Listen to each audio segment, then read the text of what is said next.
faculty members are giving up an hour of their class time tonight to allow you to be here, and I really appreciate that. I know most of you guys, but I'm Mark Schwartz. I'm a faculty member in the counseling programs here. I'm also the coordinator of this Professional Development Academy, and we're really excited. We've got almost a full house here today. Last year was the first year of our Professional Development Academy. It was a brand new thing for our counseling programs to offer our students. And one of the things we're really excited about this year is that we are really expanding out the offerings of these workshops to area professionals, licensed school counselors are now able to come to, and alumni, of course, people that have graduated from our programs. We're trying to reach out to them to have them come in and attend the sessions as well. And for them, it's valuable to get the information, but we're also offering NBCC approved counseling, continuing education credits for them. So you guys will know as you become licensed professionals when you graduate, those of you that are students will know once you get into that licensure process that you'll constantly be looking for good opportunities for professional development that will provide you with the continuing education hours to renew your license and things of that nature. So we're trying to offer really top quality professional development for counselors here through this academy. And one way that we've done that this year is to partner with Chi Sigma Iota. So this is our second year of the academy, but this is our first year of that partnership. And Katie Kelly is here. She's the president of Chi Sigma Iota this year. So if you have questions about our Honor Society for counseling, you can talk to her about that, about how to join, what the requirements for that are. And so what we're doing as a partnership are really kind of combining our efforts to bring in good counselors, good professionals in the field to come and talk to you about these issues. We've got a great presenter tonight. This is one of the first times that we've had a return speaker to our Professional Development Academy. Now, I was kidding with her that this is only our second year, but you know that doesn't matter. I'm sure she'll be back in year 3 as well. So thanks. But I'll introduce her in just a second. But just kind of a sort of a or I guess a vision to the future of some of the things that are coming your way. We're hoping to announce very soon here our November professional development workshop, and that is most likely going to be on ethics and technology. So there's a lot of revisions that are going to be happening for the 2014 Code of Ethics change in ACA, and a big part of that is around technology. So that's on its way. And we're hoping to be able to announce a workshop soon about who will be presenting, and we're going to get a statewide speaker to come and talk about that. And then in the spring, so we have 2 in the fall, we've got 2 in the spring. We're excited about being able to offer a career panel that will have a variety of different types of counselors on that panel, so that you can come and ask questions about what the day in the life of a career counselor or a day in the life of a school counselor looks like. And so that will be happening in the spring, and then the 4th workshop towards, I think it'll be around April, is we're really excited is that we will have a licensure workshop again. We had that last time, but this time we're having a member of the board of directors for the LPC board is going to be here to talk to you directly, so you'll be getting the information from the horse's mouth, so to speak, about what is going on in the changes of licensure, with the requirements for becoming an LPCA, and then we'll also have a representative for school counseling licensure as well, so you'll be able to come and talk about that, and then we'll talk a little bit about specialty areas for licensure. And so students always are wondering, what do I need to do after I graduate, or even before I graduate, to get on that path to licensure. We want to provide you with that information. So a lot of good things happening, some housekeeping things. Make sure that if you're a student in our programs, there's a sign-in sheet for you here. One of the best things to come out of this is that you get that awesome certificate if you go to all 4 workshops. So we'll have 2 this semester and 2 next semester. If you attend all 4 workshops, you will get a certificate of completion for the Professional Development Academy for 2013-14. That will get you hired anywhere. Yeah, you just show that to an employer, and they put you right in there. So, but it is a nice thing to have and add to your resume as you're going out there and making yourself more marketable. And also, if there's any professionals here, as far as people that aren't currently students in our program, but that came here that are counselors working, and they're here for a CEU, we have a separate sign-in sheet for that. So I see we have 1 person signed up. But if there's anyone else that didn't get a chance to sign in, and you're here for a CEU, and you work in a school, or you're an LPC, or something of that nature, make sure to sign in there and talk to Yada. Where's Yada? Yada's right here. Yada's Corning is our coordinator of the PDA, so she puts all this together and makes sure everything's organized and all that stuff along with Katie. So, any questions about anything? All right. So I want to just introduce Lindy Horn. Her and I were co-workers not too long ago over in the, and they changed the name since I was there, so it's the Counseling and Psychological Services Center that's on campus. It's on the second floor in the Student Center here on campus. It is basically our counseling center for students. They offer a lot of different types of services. It's also one of our sites that a lot of our students choose to do internships in. If they're interviewed and hired to do that, they can do internships there as well, and they get a really good experience working with college populations. And Lindy spoke last year in our Professional Development Academy about self-care and provided a lot of good practical tips about how to take care of yourself as someone being in the helping fields. Tonight she's going to be talking about GLBTQ issues. I have to make sure I get the acronym right, and understanding clients from that realm, from that population. So I'm just going to turn it over to Lindy. Awesome. Did everybody get a handout and everybody's got their 3 letters? No. Okay. Do we have any extra handouts from PowerPoint? I need letters. Okay. Can I grab one of those? Letters.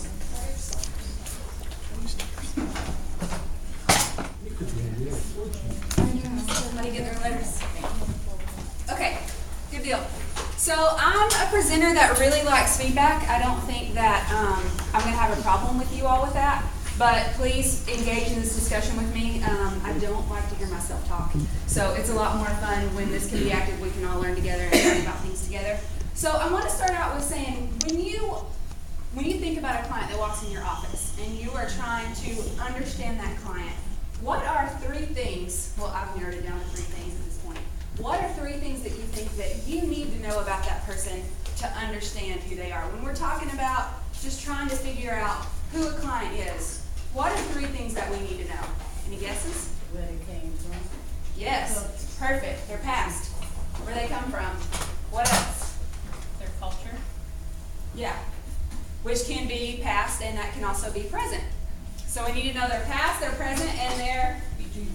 Yeah, and so as a clinician, their past is going to be what history they have, what are they bringing to the table, what experiences have they had in life until they get to the point where they're in your office. And then their present is what's going on in the moment. What symptoms are they having, what problems, what experiences brought them there, and what is going on in their present world. And then their future, their goals, where do they want to go, where do they hope to see themselves, and how are you going to play a role in getting there. And that is the basis of what you're going to do no matter what client population you serve. But just as any population, that's true with GLBTQ clients as well. Does everybody know what the GLBTQ stands for? I'll go just in case. Gay, lesbian, bisexual, transgender, and questioning. Sometimes there's also an I at the end. Actually, there's a lot of different. You can see this acronym with about 4 or 5 other different letters at the end. Sometimes it'll be intersex. Sometimes it'll be asexual. So there's a lot of different groups in the fluidity of sexuality that may be part of this. But the main, GLBTQ, or you may hear it LGBTQ, it doesn't matter. It depends on who's talking about it. They may switch those letters, but that doesn't really mean anything. So let's start with their just a few statistics, nothing big. So often they're called the hidden minority, and hopefully that you can see why. They are not, it's really easy to identify an ethnic group because you can look at somebody and a lot of times tell that they may be part of a specific culture. But with the GLBTQ population, a lot of times they suffer in silence because it's not like somebody can see them and maybe know some of the things that they might have been through, or may be able to be sensitive to some of the things that they may be dealing with, or any difficulties in their life. So they're often called the hidden minority, which makes it even harder sometimes to serve that population. The good news is that they actually participate more frequently in therapy. So the likelihood, depending on where you end up counseling, but the likelihood of you actually helping this community and counseling this community is a pretty big possibility. And I've been able to enjoy doing that. So some things to know about the population is they do have an increased risk of depression, panic attacks, substance abuse, and suicide. So they are 2 times more likely to use alcohol, 3 times more likely to use marijuana, and 8 times more likely to use cocaine. So that may be, again, something you want to keep in your mind. That could be some factors going into meeting someone from this community. May or may not. Another thing is the rates, there's some different statistics on this, but the rates of suicide can be 2 times higher. You know, in the past when I've done research on this, it's always said that it is 2 times higher in that population. But the recent research says that if a client is accepted in their sexuality and they have peer support or they have parental support or those types of things, that their suicide rate and chances are no different than the heterosexual population. So it's really just increases if they are not accepted in who they are and affirmed in who they are. So again, that's still something to keep in mind. So let's look at some of the things that they may be coming to the table with. So assault, bullying, and abuse, which if you've studied or heard anything about this population at this point or listened to the media or anything like that, then this has come up. So there is I went and looked at the FBI website for hate crime statistics, and the most recent one they have was 2011. So of the 6,216 hate crimes, then was it 21% were due to sexual orientation. So that ends up being about 200 and something. So, and this was just the ones that they know about and that were reported, that the FBI actually got the statistics for. So who knows what that number really is like. And there's also a group that I'm going to talk about later. I don't know if you all are familiar with them, but they're called GLSEN. They're the Gay, Lesbian, and Straight Education Network. I've got that in one of the last slides for you all to have as a resource. But every year they do a national school climate survey. And this past, in 2011, they actually surveyed across the nation 8,584 students. And those age ranges were from 13 to 20. And so they go through and ask them a pretty extensive report and survey on some of the experiences that they have. I put 3 up there, but I actually went ahead and pulled the report just to read you guys some of them. So I'll start with these. So biased remarks. 85.9% of students heard gay used in a negative way.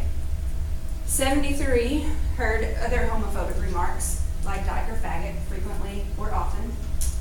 About 60% of students reported hearing homophobic remarks from their teachers or other school staff. 60% of students reported hearing homophobic remarks from their teachers or their staff. Yeah. 64% felt unsafe because of their sexual orientation. And 43, or almost 44%, because of their gender expression. So however they chose to dress or how they chose to express themselves. About 82% were verbally harassed in the past year because of their sexual orientation. About 40% were physically harassed, so they were pushed or shoved, and that kind of thing. Let's see what else. About 20% were physically assaulted, punched, kicked, injured with a weapon in the past year because of their sexual orientation. And 55% of LGBT students experienced electronic harassment in the past year, either text messages or Facebook, and we call that cyberbullying. So this is just some of the report. Anybody can go and pick that up. If anybody wants to look at this further, you can. But I just printed off the executive summary, but you can go find this on the GLSEN website, which is why I gave that to you guys at the end. So you can see some of these statistics. They're very sobering when you read them. And my one goes out to all of the students that are doing this stuff. That's some pretty high numbers. And that was just a sample, no telling what they would be if that was larger. So another thing you want to keep in mind is their abuse history. So 67% of homosexual women have actually been sexually abused. I'm using average very loosely here, but when we generally talk about sexual assault, some people will say 1 in 5, 1 in 6, 1 in 4. I usually go with the 1 in 4. So about 25% of all women are going to at some point experience some type of sexual assault in their life. But in the homosexual population, specifically for women, that's going to be at least 66%. So instead of the 1 in 4, you're looking at 2 in 3. So that is, again, a dramatically increased number. Then you also have, if we're not talking about sexual abuse, but we're talking about all kinds of abuse with emotional and things like that, then specifically with homosexual women, it is at 90% have experienced some type of abuse. So again, when a client walks into your office, that's something that you just want to keep in mind. That doesn't mean that you think that this has happened to everybody, but if you know that your client is from this population, it's something that you really want to be sensitive to and see what comes out, what they may or may not tell you, but it's something that you want to be ready for. It's not something that needs to shock you or catch you off guard. Any questions so far? Thoughts, comments? No? Okay. So some developmental experiences that they're going to experience. Some of them might experience some sexual identity confusion, and there's some different, they may struggle with, you know, I'm attracted, I think I'm more attracted to males or females, or maybe I'm attracted to both, and they may be trying to figure that out. But one thing that I thought was really interesting, I will recommend this book, I'll pass it around too. It's called Out and About Campus, so this is specifically about college students. But there's one story in here about a girl and her roommate named Rebecca. And she ends up feeling extremely close to Rebecca and starts having feelings for Rebecca. Well, one day Rebecca says, "Don't you know that I'm straight?" And that was the first time that this girl, I can't remember her name, we'll call her Lisa. That was the first time that Lisa it ever dawned on Lisa that there was something, like she had never thought, because I have feelings for my roommate Rebecca, that meant that I was a lesbian or that meant that I was bisexual. I mean, she considered herself heterosexual.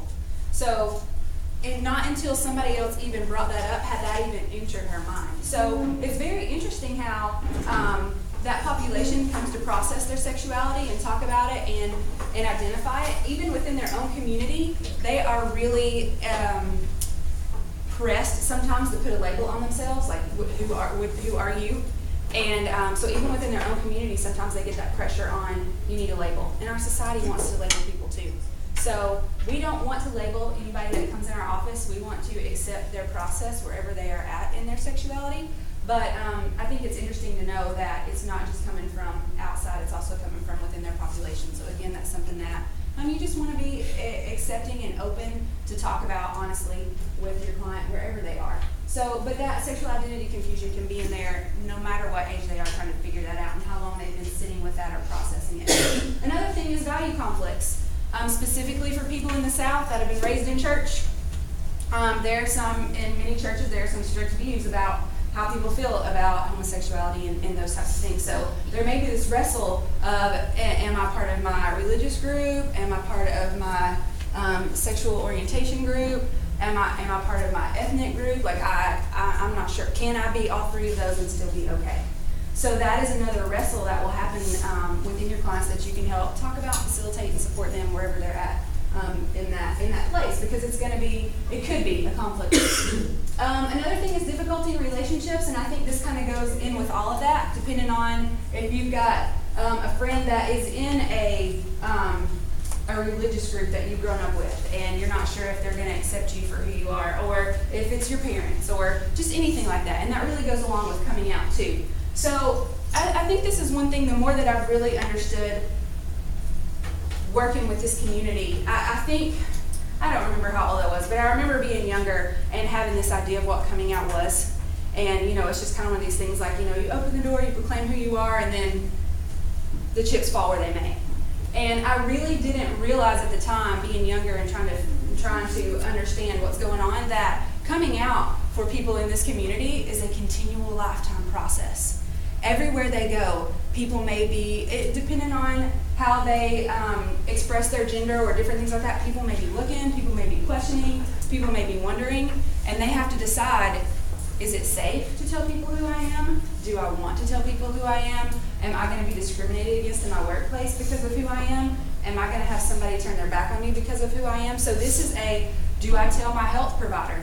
Are they going to treat me differently medically because I tell my health provider what my sexual orientation is? And unfortunately, that is a reality.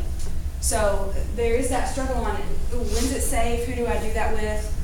Who can I tell? It obviously can cause, is my family going to accept me for who I am? Those types of things. We had a client in the center, it's been a few years ago now, but he actually came out as homosexual to his family when he was a senior in high school. And this, he came from a specific ethnic background where that was not okay. And they also had only him, they had one son, and it was very prideful for them to have one child and for him to be male. But when they found out that he was homosexual, or that he had said that, they made him change schools. They took him to a psychiatrist because something must have been wrong with him. And granted, he's 17, 18 years old. They started trying to